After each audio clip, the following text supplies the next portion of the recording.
Hello, and a warm welcome back. If this is your first time finding this quiet space, I'm so glad you're here. This is a place for rest, a long-form video with the simple sound of rain to help you sleep, study, or just be still. If you enjoy this, a like is always appreciated. Subscribe for more quiet nights and feel free to share a peaceful thought in the comments. Please note, there are 3 brief ads in the beginning to support this space. Thank you for your understanding. Now, let the sounds wash over you.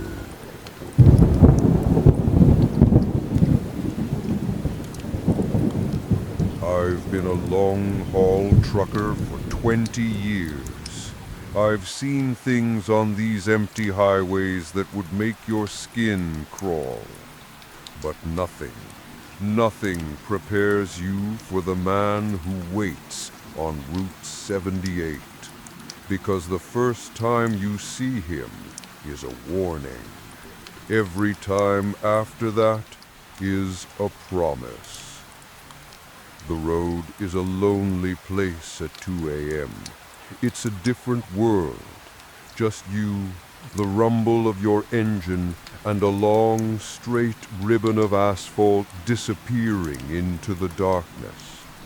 I was on a cross-country haul, pushing my rig through a desolate stretch of Nevada on Route 78. There's nothing out there. No towns, no gas stations, just miles and miles of sagebrush and the kind of deep, profound... Seeing him the second time broke something in my brain. The laws of physics, of time and space just snapped. This wasn't a prank anymore. This wasn't a man. I pushed my rig to its absolute limit, the engine screaming in protest. The speedometer needle crept past 80, then 85. The whole cab was shaking.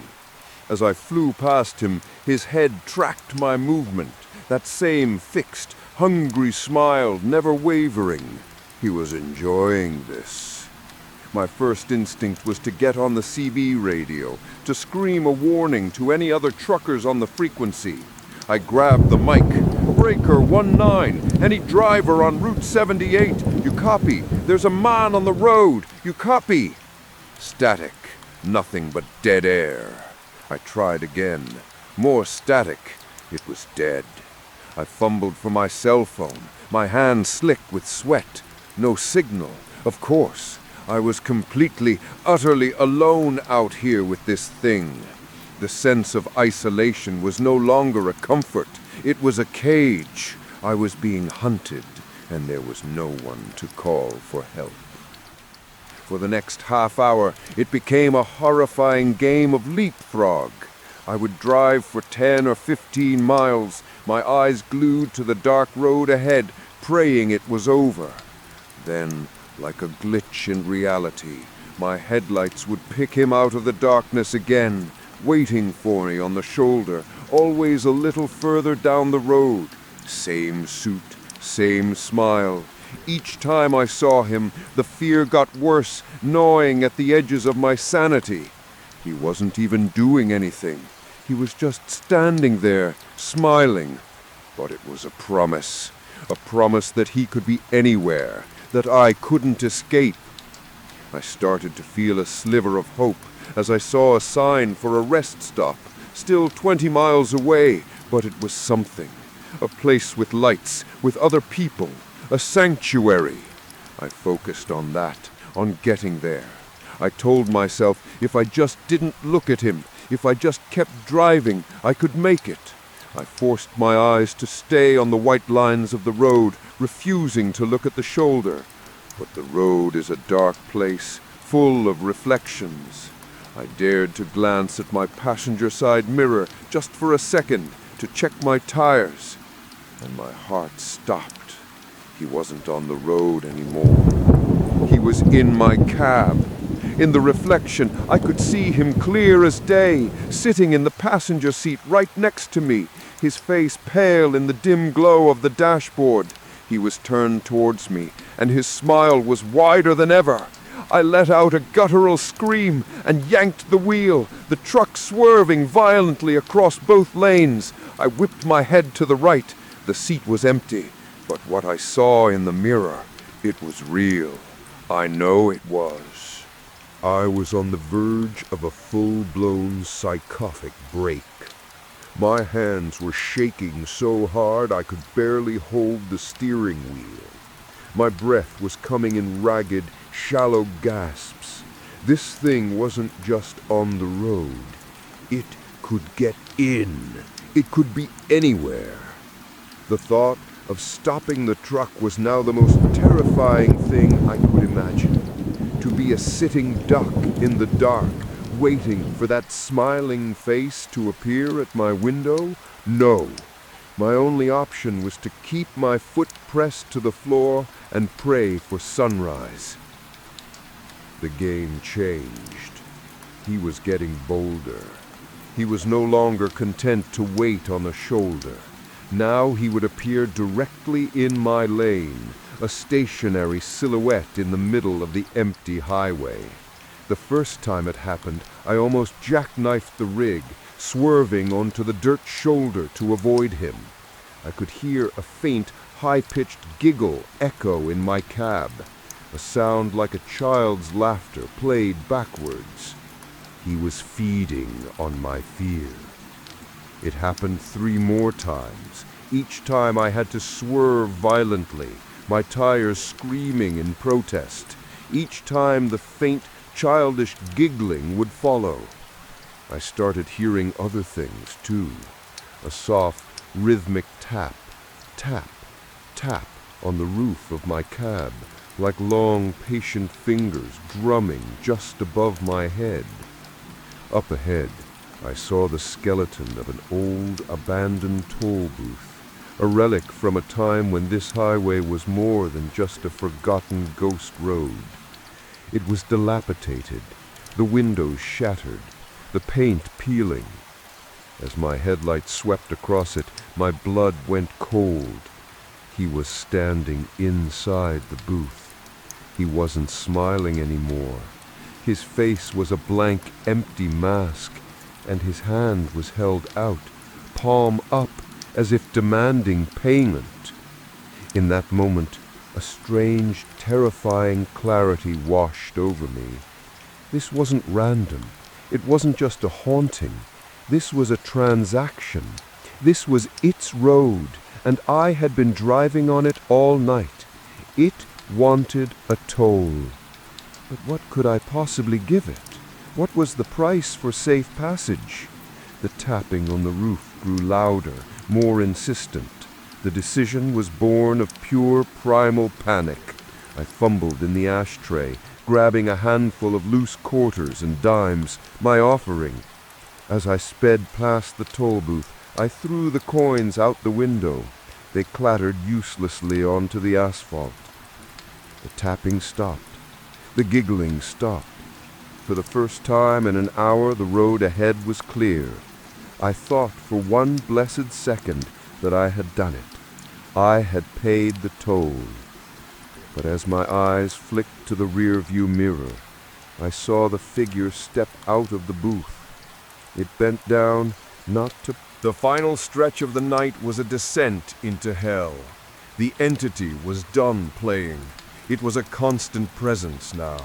Its smiling face would flash in my mirrors, in the reflection of my windshield, a persistent, tormenting afterimage. The tapping on the roof was now a frantic, angry drumming, and the giggling had been replaced by a low, guttural humming that seemed to vibrate through the very frame of the truck. He appeared in the road again and again, each time closer, forcing me to play a deadly game of chicken. My nerves were shot. Every shadow on the road looked like him. My world had shrunk to the cone of my headlights and the terrifying, smiling face that haunted the darkness just beyond it. I was losing my mind. I knew it. Then I saw it. On the eastern horizon, a faint, barely perceptible line of deep purple. Dawn. It was coming. A surge of desperate hope, so powerful it felt like a physical blow, hit me. I had a gut feeling that this thing, whatever it was, couldn't exist in the light. It was a creature of the deep, dark, lonely places. If I could just hold on until the sun came up, I might survive. I drove like a man possessed, my eyes fixed on that sliver of light, chasing the sunrise. The sky began to shift from black to indigo, then to a soft, bruised gray. The figure appeared one last time, standing directly in the middle of the highway. But this time, it looked different. It was fainter, its edges blurry and translucent, like a photograph left out in the sun for too long. The smile was still there, but it looked weaker, angrier. I didn't swerve. I laid on the horn, the deafening blast echoing across the desert, and I drove straight at it. The truck passed through the spot where it stood, and the whole cab was instantly filled with a pocket of unnatural, bone-deep cold. The engine sputtered for a second. The lights flickered, and then it was gone. I looked in my rearview mirror. The road was empty. The sun finally broke over the horizon, flooding the desert with golden light. And I was alone, truly alone. I drove into the next town and pulled into the first diner I saw. I was a trembling wreck, my hands shaking so badly I could barely hold a coffee cup. An older trucker sat down in the booth across from me. He took one look at my face and said, "Route 78?" I nodded, my throat too tight to speak. He just sighed. He'd heard the stories. The smiling man. They call him Smiley, the old trucker said. He's a collector. He takes a toll from everyone who drives his road after midnight. I threw money at him, I croaked. It didn't work. The old man shook his head slowly. "Son," he said, his voice grim, "his toll isn't money. He takes pieces, your best memories, the things that make you happy." He leaned forward. "Try it. Try and think of your happiest memory, a really, really good one. Picture it in your mind." I tried. I tried to think of my wedding day. I tried to think of the day my daughter was born. I could remember the facts. I knew they happened. But the feelings, the joy, the love, the warmth, they were gone. All I could access was a flat, gray, empty space, like looking at a faded photograph of a stranger's life. The smiling man had taken his payment, and he left me with the change.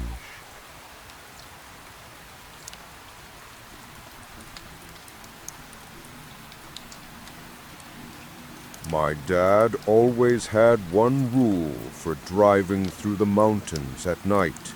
Stay on the interstate, no matter what. One snowy December night, I broke that rule to save an hour. The thing that followed us, I think it's still out there, waiting for the next person who thinks they've found a shortcut.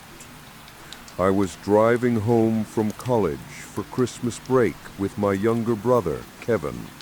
It was a 9-hour drive, and we'd left late.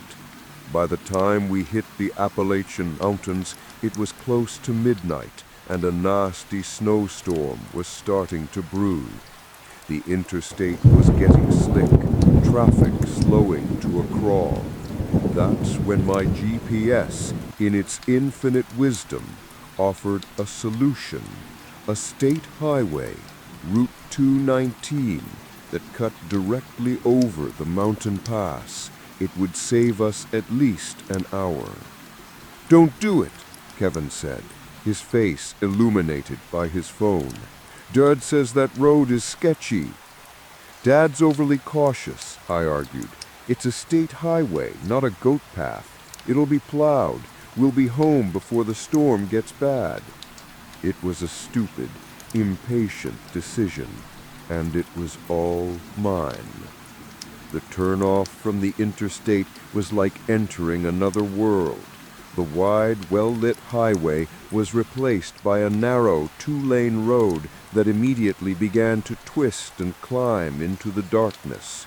Dense, snow-dusted forest pressed in on both sides. There were no streetlights, no reflective markers, and in many places, no guardrails. Just us, my little sedan, and a sheer drop into a black abyss on one side. The snow was falling harder now, thick, wet flakes that stuck to the windshield. We hadn't seen another car for 20 minutes. The sense of isolation was total. That's when we saw the light. A single, high-mounted headlight appeared in my rearview mirror, far behind us. It was odd, just one light, but I was initially relieved. We weren't alone. Then I heard the sound. It was faint at first, a tinny, cheerful little melody carried on the wind. Kevin turned down the radio. What is that? The sound grew a little louder as the light got closer. It was a repetitive, upbeat jingle, an ice cream truck song. Pop Goes the Weasel. We looked at each other, a shared, confused fear dawning in our eyes. An ice cream truck in the middle of a snowstorm after midnight on a deserted mountain pass. It was impossible. It was wrong. A happy, childish sound in a place that felt so deeply menacing.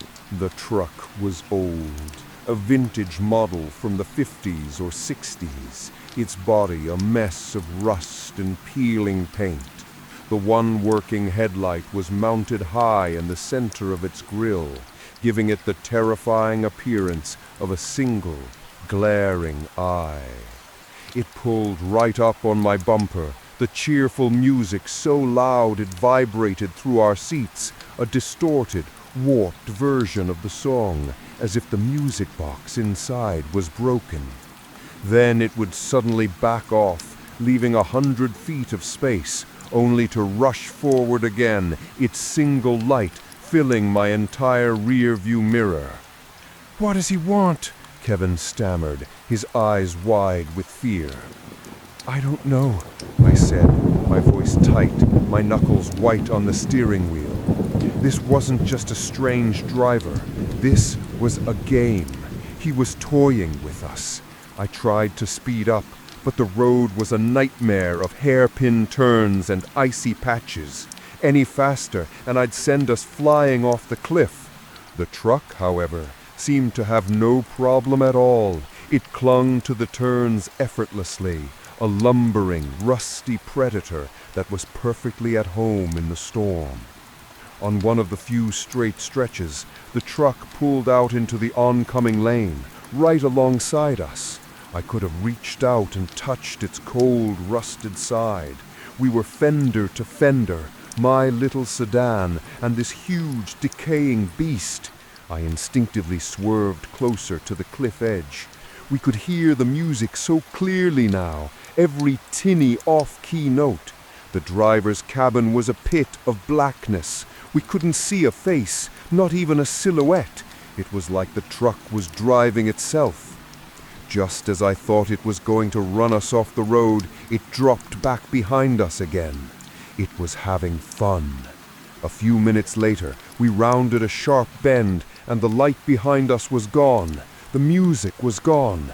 For a moment, a wave of impossible relief washed over me. Maybe it had turned off. Maybe it had given up. We drove on, the silence of the snow our only companion.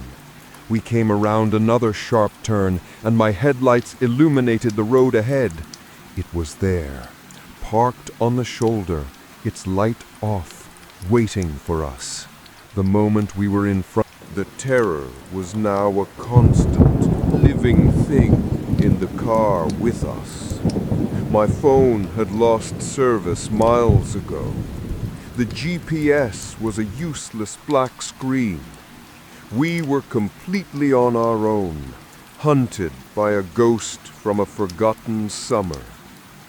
The road ahead split into a fork. There were no signs. One fork looked slightly wider, the other narrower and disappearing into the trees. I had to make a choice. "Go left!" Kevin yelled. It was as good a guess as any. I wrenched the wheel to the left. I glanced in the rearview mirror. The ice cream truck wasn't following. It had stopped at the fork, its single headlight illuminating the falling snow, its maddening tune playing on as if it was waving goodbye.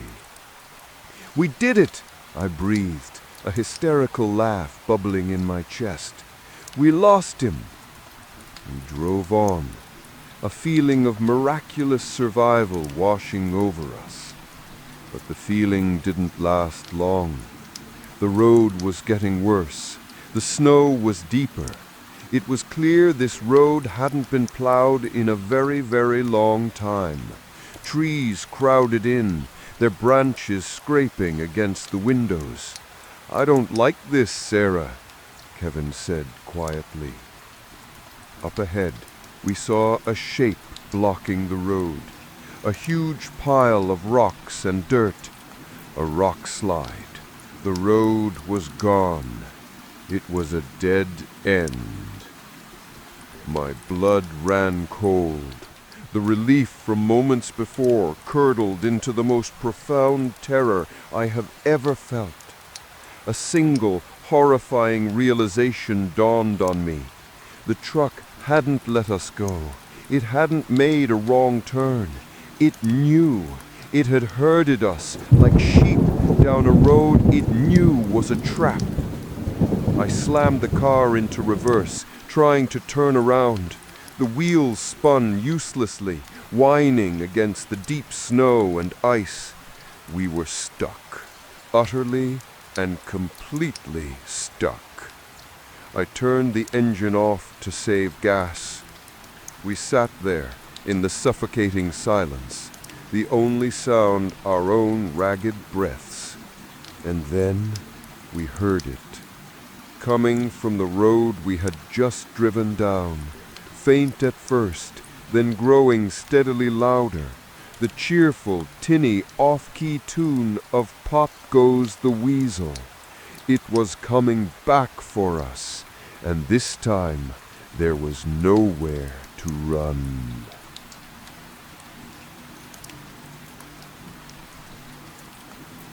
We watched in frozen horror as the single headlight appeared, slowly, methodically making its way down the narrow road toward us. It wasn't rushing anymore. There was no need.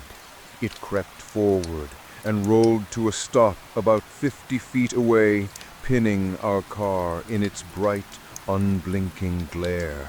The music box tune played on, an endless looping soundtrack to our impending doom.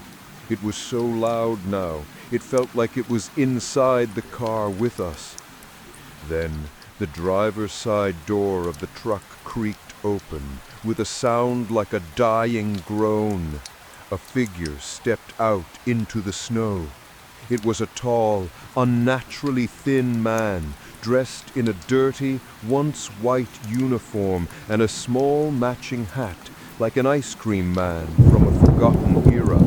His face was completely hidden in the deep shadow cast by his hat's brim, a perfect void of blackness. He didn't seem to have a weapon. He didn't seem to be in a hurry. He just stood there for a moment, an obscenity against the white snow. Then he started walking towards us. His steps were slow, deliberate, unhurried. The crunch of his boots in the snow was a death knell. That was it. The spell of paralysis broke. Every primal instinct in my body screamed one word: run! Kevin, get out! Go! I yelled, fumbling with my door handle. We threw our doors open and plunged into the darkness of the woods. The snow was knee-deep, the cold a brutal shock. We didn't look back. We just crashed through the trees, branches whipping our faces, our lungs burning. The cheerful music box tune chased us, seeming to echo from every direction at once. We could hear him behind us, the steady, calm crunch of his footsteps. He wasn't running. He didn't have to. It felt like he was just taking a leisurely stroll, knowing he could catch us whenever he wanted. We ran until our legs gave out, until we collapsed in a heap at the base of a huge pine tree, shivering and sobbing. The music finally faded into silence. We waited there, huddled together for warmth, until the first gray light of dawn broke through the canopy. We were found by a state trooper hours later, wandering along the main interstate, suffering from hypothermia and shock. We told him everything. He listened patiently, then drove us to the dead-end road. Our car was there, buried in snow, but our tracks leading into the woods were the only ones. There were no other tire tracks, no footprints of a man in the snow, no sign that the ice cream truck had ever existed. That old pass has been officially closed for 40 years, the trooper told us, his voice gentle. Locals call it the Music Box Mile. He told us the legend. During the road's construction in the 50s, a vendor used to sell ice cream to the work crews from his truck. The isolation of the mountains drove him mad. One winter, he and his truck just vanished.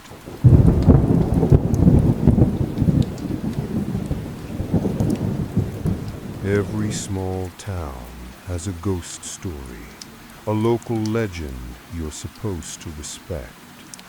We were just 4 city kids passing through, and we laughed at theirs. That laughter was the last happy sound we made for the rest of the night. You don't mock the sorrow bins. You just don't. It was almost 1 a.m., and we were in the middle of nowhere, somewhere deep in the sprawling corn belt of rural Ohio. It was me, my girlfriend Leah, and our friends Mike and Jess, driving back from a weekend concert. I was the designated driver, stone-cold sober, trying to navigate the endless narrow back roads that were supposed to be a shortcut back to the interstate. The road was a thin strip of cracked asphalt, flanked on both sides by impenetrable walls of 10-foot-tall corn, rustling ominously in the wind. The sky was moonless, the darkness so complete it felt like we were driving through a tunnel.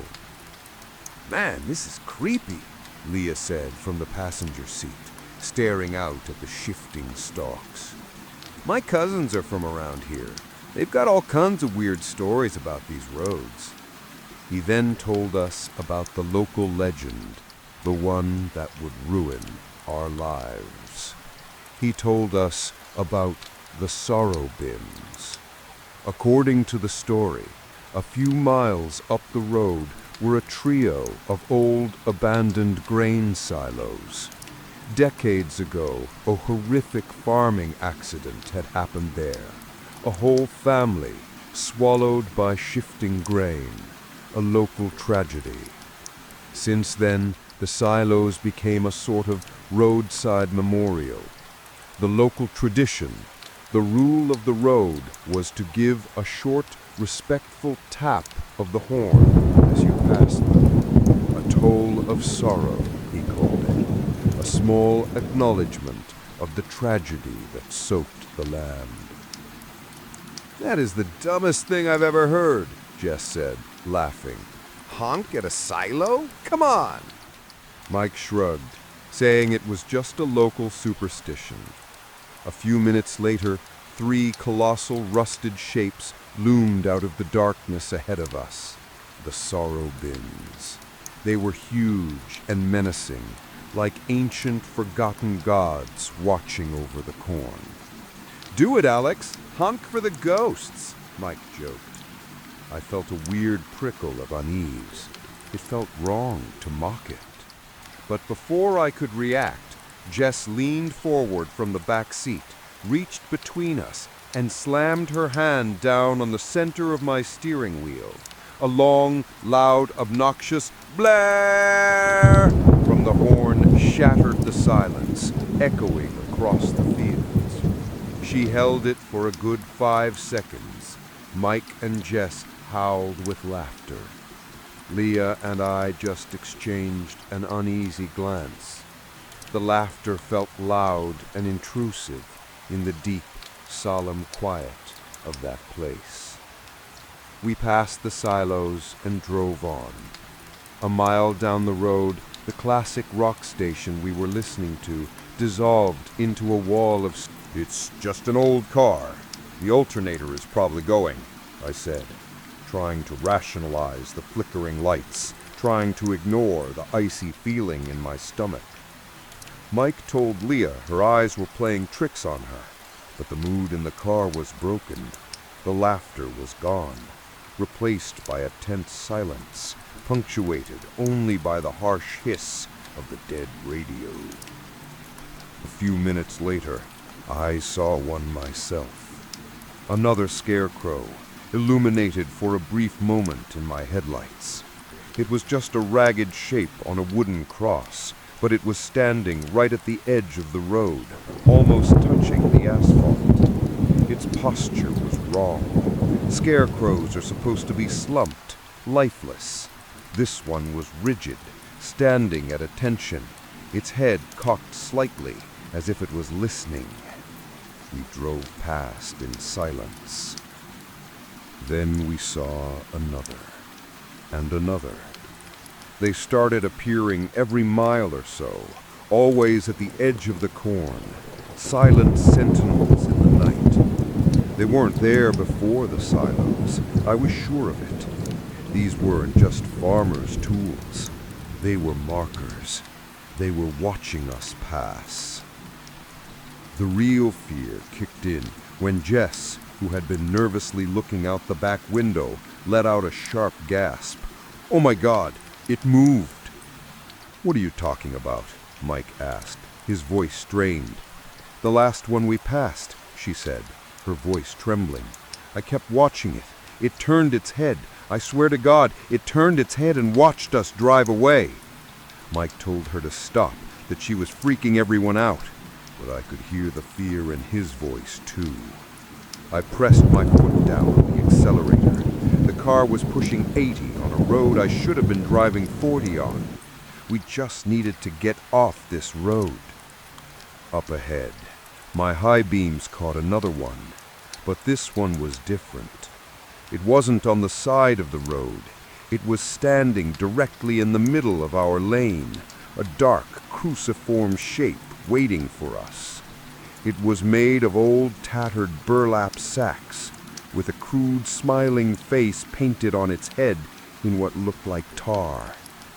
Its stick arms were outstretched, as if to welcome us. I yelled a curse and wrenched the steering wheel to the left, swerving violently into the oncoming lane to avoid it. As my headlights swept across it, we all saw it. Its lumpy, straw-stuffed head didn't just turn. It rotated a full 180 degrees. That's when the chaos started. Everyone was screaming. This was real. This was happening. I floored the accelerator, the little engine whining in protest.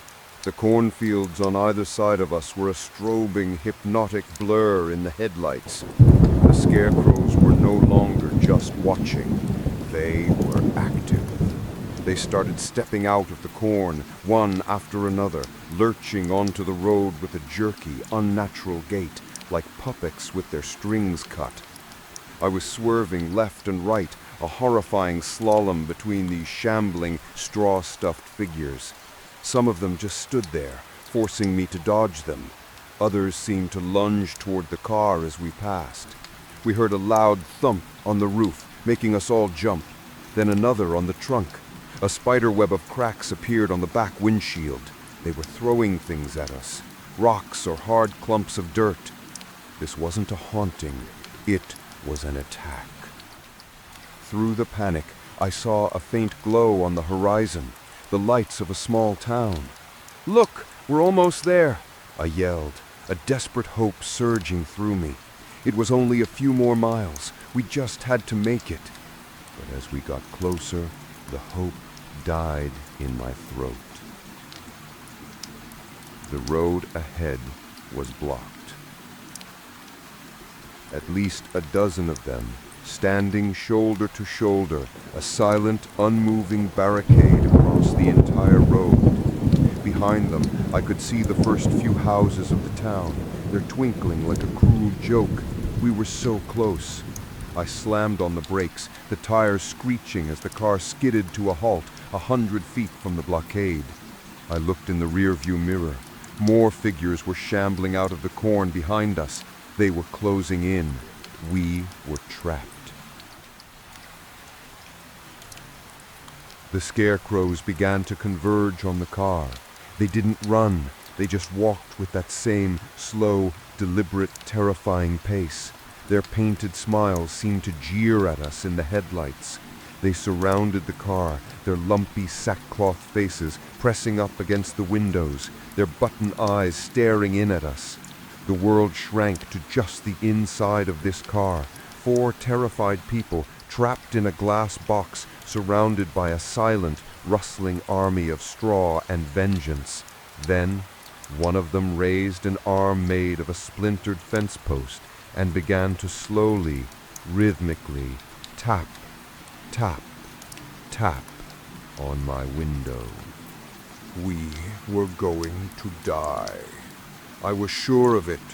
The tapping on my window turned into a hard, insistent banging. Others joined in, their wooden hands thudding against the metal and glass from all sides. The car began to rock as they pushed against it, their collective weight groaning against the suspension. The crack in the back windshield was spreading. Leah was sobbing. Mike was screaming curses.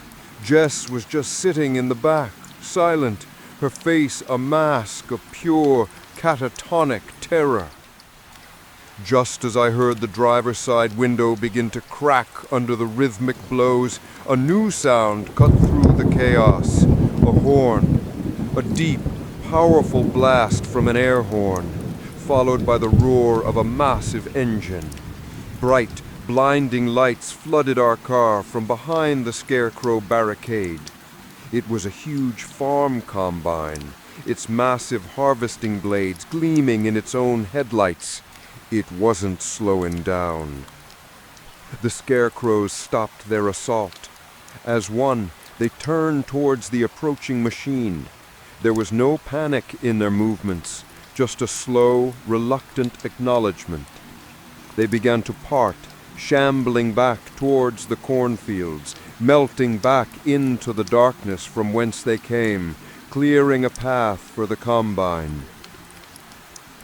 The machine pulled up alongside our car, and the engine idled down. An old farmer with a grim, weathered face leaned out of the cab. He didn't ask if we were okay. He just looked at us, his eyes full of a weary disappointment. "You didn't pay the toll at the bins, did you?"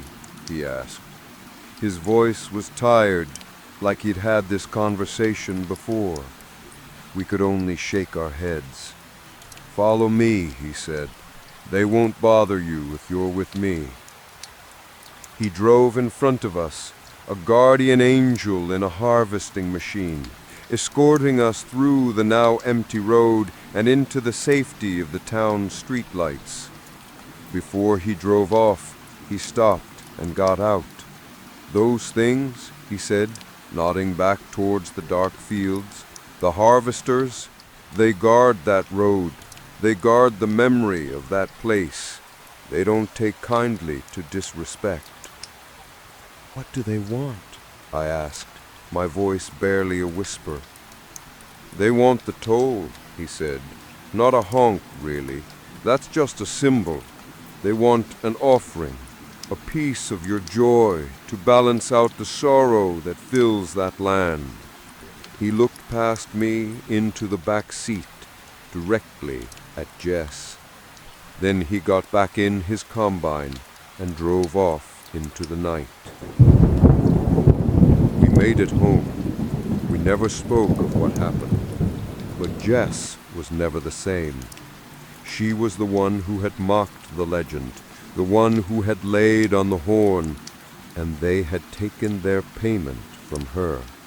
She used to have the most infectious, bubbly laugh. Now she doesn't laugh. She tries sometimes, but all that comes out is a quiet, hollow, joyless sound. The harvesters had taken their toll. They had harvested her laughter and left nothing but an empty silence in its place. Local legends aren't just stories to scare kids. They're instructions. They're rules of passage for places that operate on an older, darker logic than our own. They're born from tragedy and kept alive by respect. And if you break those rules, if you mock a sorrow that isn't your own, don't be surprised when the guardians of that sorrow come to collect their debt. Some tolls can't be paid with money. They have to be paid in kind.